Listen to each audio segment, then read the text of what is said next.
One last hurrah. I'm going to get emotional here. Welcome, everyone, to the final episode of Sports Scene for the fall of 2021. I'm Nathan Ackerman, live from the Annenberg Media Center with Will Camardella and Sam Reno.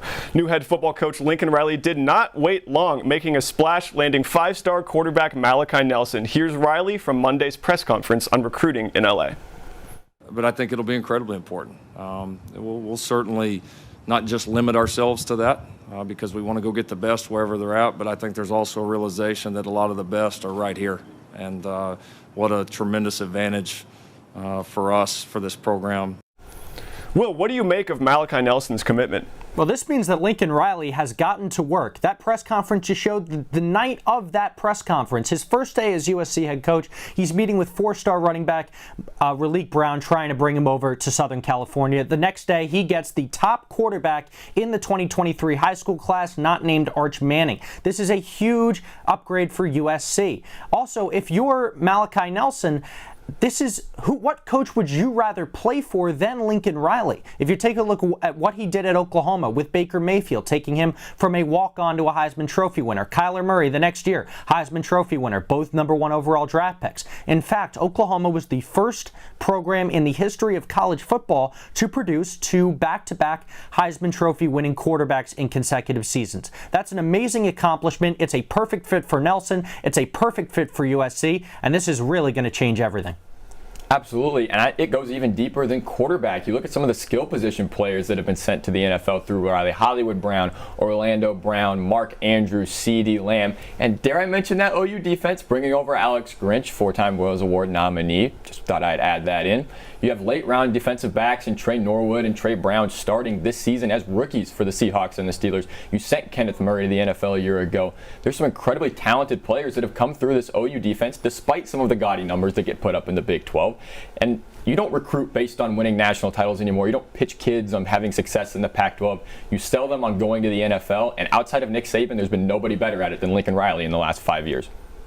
The most important thing here is that it's a sign of things to come. Now, we're not exactly known for math here in the journalism school, but I'm going to do a little numbers game. 5 seasons for Lincoln Riley at Oklahoma, 4 Big 12 championships, 3 college football playoff appearances, 2 Heisman winning quarterbacks, one heck of a hire by USC. Well, I'll give you some more numbers. If you take a look at the offensive production in his 5 years there, they averaged over 40 points a game in 4 of them.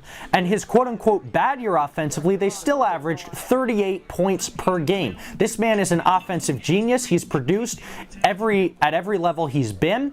And the whole conversation about what USC is able to accomplish on the national stage is going to change because of this hire. But before USC can fully turn its attention to early signing period, there's still one more game to go against Cal Saturday in Berkeley. Dante Williams on his focus for the week. Right now, my main focus is all about Cal and only Cal. I focus on everything else after this particular ball game. Otherwise, I'm like I say, I'm cheating these guys, I'm cheating these kids, I'm cheating these coaches. USC needs a win to avoid its worst season since 1991. Guys, will they get it done? Well, USC did something last week that we haven't said much about them this year. They played inspired football against a very good BYU team, particularly offensively. And if you take a look at the way Jackson Dart played in that game, he finally looked healthy. He was moving around in the pocket, making plays, extending plays. Even on the touchdown he scored, he ran over a defender to reach the end zone after a fumbled snap, something he could not have done in recent weeks. This is the best he's looked since the Washington State game when he came in relief, his first ever appearance, and the way he's playing, I think USC is going to ride him to a victory.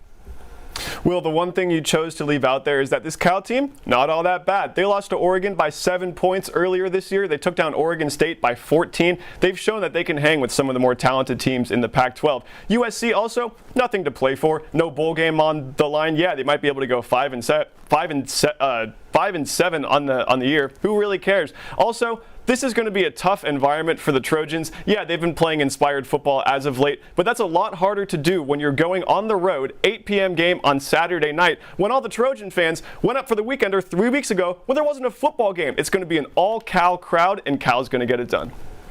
I'm not sure if this is sports scene or a college football playoff committee meeting, the way we're giving teams credit for losing games. I mean, this Cal team lost to Arizona. That's enough said on Cal. And with USC, they have everything to play for. If you're a player on this team and you don't want your spot taken by a hotshot OU decommit, you show up this weekend and you perform in the first game that Lincoln Riley's going to have his full attention on you. And they have everything to play for against Cal. Sam, I just want to ask you super quick. Do you remember why there's a game against Cal this weekend? It's because of an outbreak in Cal's program a few weeks ago that cost them 24 players, 24, and 5 coaches against Arizona. You can throw that game out the window for the purposes of argument here.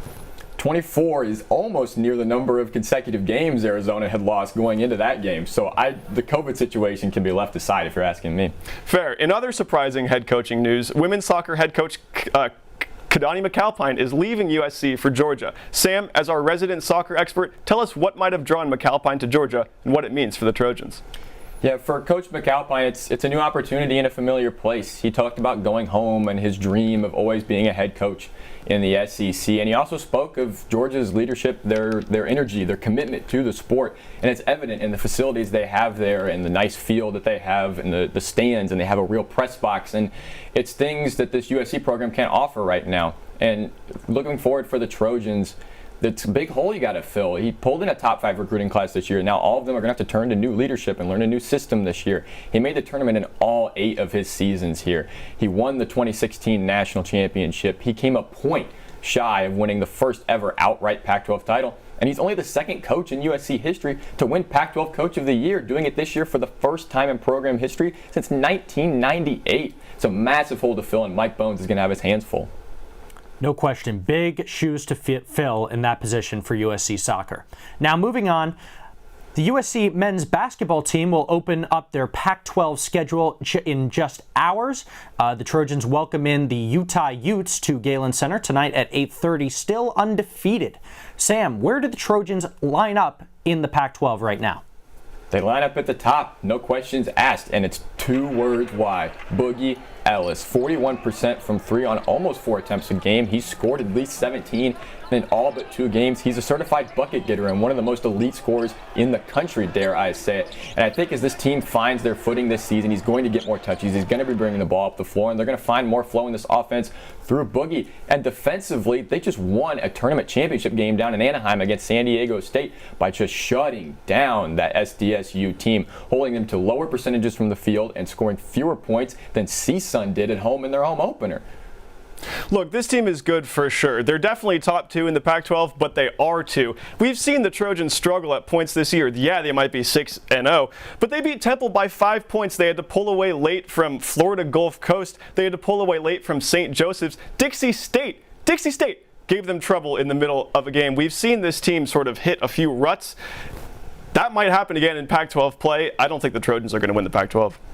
Look, USC is a really good basketball team this year. There's no question about it. But you also have to keep in mind UCLA is in this conference. They're ranked number 4 in the country right now. They're 6-1. Their only loss was to Gonzaga, who might be the best team in the entire country. They're returning their entire starting lineup from their Final Four run a year ago. And if you take a look at what they have at guard between Johnny Juzang and Jaime Jaquez, those are 2 guys who really produced a year ago. They're producing again, both averaging over 15 points a game. They have 2 more guards averaging double figures. They have the star power. They come at you in waves. I don't think USC is going to be able to match it. Well, let's talk about UCLA. I don't know how a 5-game winning streak in the tournament takes them from the 67th best team in the country to a top 5 team. And they got killed by a Gonzaga team that Duke showed was mortal the other night. And sure, you beat Villanova at home, which was a top 5 matchup, but Pauley Pavilion was rock, and anybody gets up for that game. They haven't shown enough consistency across the board. They didn't put anybody, Jaime Jaquez, Johnny Juzang, they didn't make first team all Pac-12, and that goes 10 deep for some reason. They haven't shown the consistency in every game, not just the big ones, to put together a run in the Pac-12 regular season and take down USC.